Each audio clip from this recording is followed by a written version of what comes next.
Aminado si Pangulong Bongbong Marcos na wala pa siyang naiisip na i-endorso bilang successor sa 2028 presidential elections. Masyado pa raw kasing maaga. Lo, malapit Pero, na.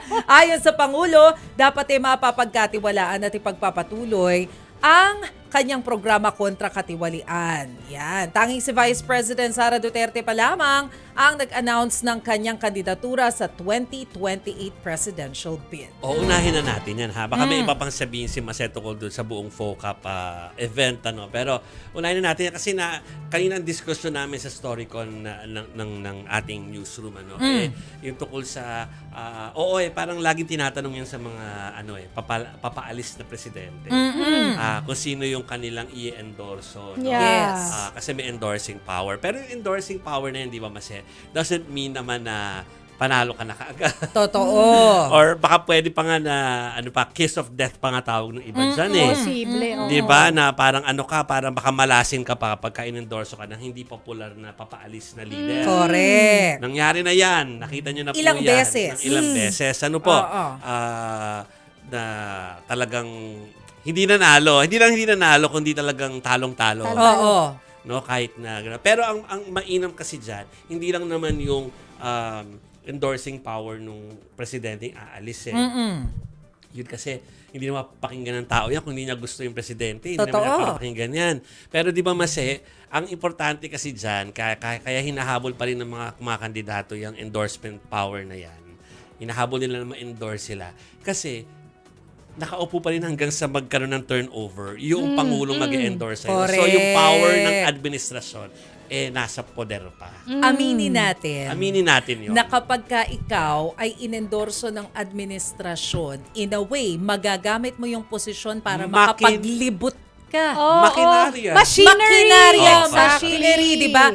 Pansinin ninyo, kapag Resources. halimbawa, kasama ka, kaalyado ka ng presidente, sino ba yung laging sumasama sa Pangulo ng Bansa kapag umiikot siya sa ibang mga probinsya para ipaliwanag yung mga programa ng gobyerno. Yes. So pag nakikita nating laging background di ba, dun sa mga interview ng Pangulo ng Pilipinas, alam mo na may balak. Pero again, Diba?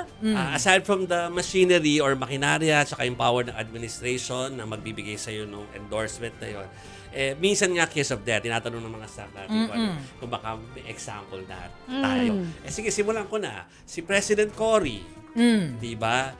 Ang endorse niya ay parang may mga inaisip ng mga panahon na yun, yung mga kaalyado sa yellow team, ano? Yes. Pero ang kanya in-endorse ay si FBR. Oo. Nagtagumpay yun, ha? Oo. Oo nga. Tapos nung si FBR naman, si JDV yung in-endorse niya. Saka si GMA. Hindi siya. Si GMA nanalo bilang vice, pero ang nanalong presidente nun ay si Erap. Si Era. Ay, Erap naman kasi yung- Correct. Diba? Tapos yung panahon, si Galing. Erap hindi nakapag-endorse. Nawala, 2 dahil years nawala lang. siya. Oo.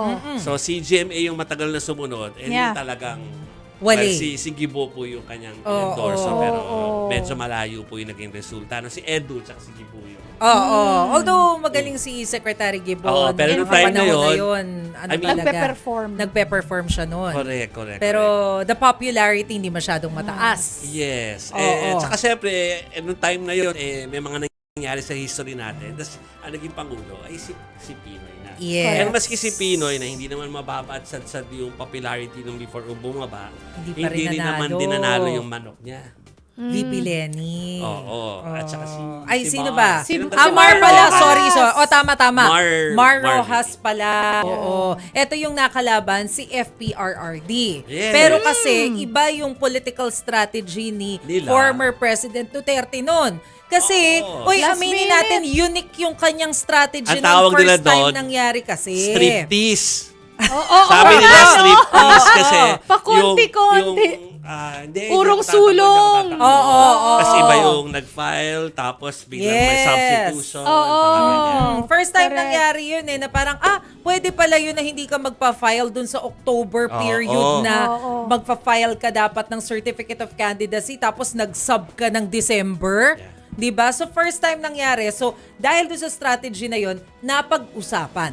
Oo. Yes. Unique yun Sa sobrang unique niya, ang hirap ng ulitin. Correct. Kasi parang yung mga tao expecting na. Correct. Oo. Oo. Yung So, ganun kiss of po. death na sinasabi, halimbawa, kasi yung kay CGMA before, alam natin na mababa talaga yung kanyang popularity. Oo. Nagkaroon pa nung Hello Garci issue. So dahil doon sa mga Hello Garci issue na ganyan, among others, nagkaroon ng question tuloy pagdating doon sa transparency at credibility.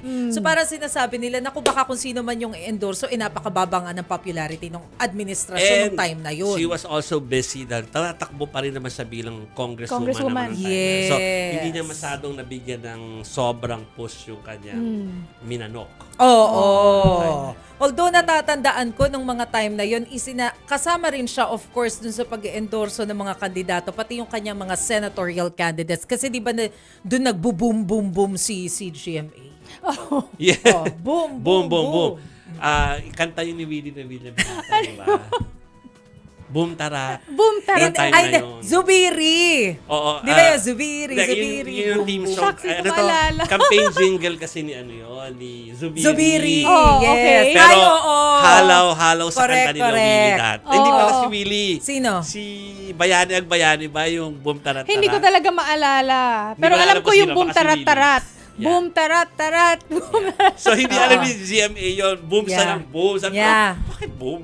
Bakit boom ang sinasabi niya? Pero anyway, yan po parang discussion po kung ano ba talaga yung bigat nung endorsing power po ng papaalis sa Pangulo. So hit and miss yan. Baka case of Yes. death pa nga po. Pero one thing sure, kinukuha pa rin yan ng mga kandidato kasi nga alam nila yung machinery na pwede nila makuha kapag na-endorso ka ng isang nakaupong presidente. Swerte mo kung mataas din yung popularity nung presidenteng mag-i-endorse sa'yo. Pero Like si FBR. bihirang mangyari yun. Kasi alam po natin na kapag ka presidente ka ng bansa, usually kapag ka patapos na yung iyong termino, yan nga yung tinatawag nilang lame duck na, di ba? Lame duck president. So parang dyan na nagkakaroon ng realization yung mga tao na natupad ba yung promise mo? Nagawa mo ba yung mga inilatag mong programa? So dito lumalabas yung mga nadi-disappoint. Yes. 'Di ba? Doon sa mga promises na na-break. Correct. Oo, kaya bumababa ang numero. Okay. So, sabi nga ni BBM, malayo pa naman. So, tingnan natin kung malapit sino na. ang next. Pero feeling ko malapit na. Okay, pero pakinggan muna natin Sige. Oo. yung sinabi ni Presidente kanina. Sisimulan muna natin doon sa 2028 elections kasi yun na yung napag-usapan natin. So para po kayo na mismo yung makarinig, ito po yung sinabi ni PBBM tungkol doon sa pag-endorse sa 2028 elections. I will certainly endorse a candidate in the 2028 elections.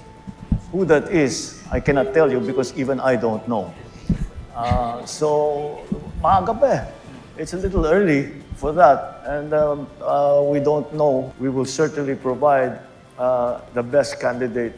The candidate I will endorse will be somebody who I am confident will continue what we have begun in terms of the anti-corruption measures.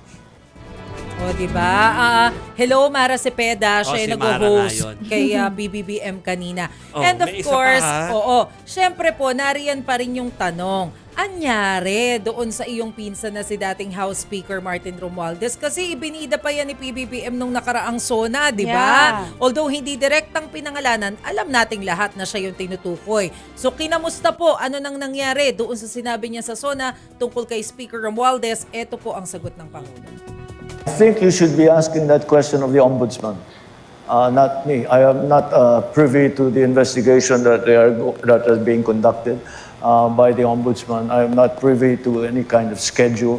But the Ombudsman and his officers are very much on this subject, as I'm sure you have gleaned from his statements that he has been making in the past few weeks.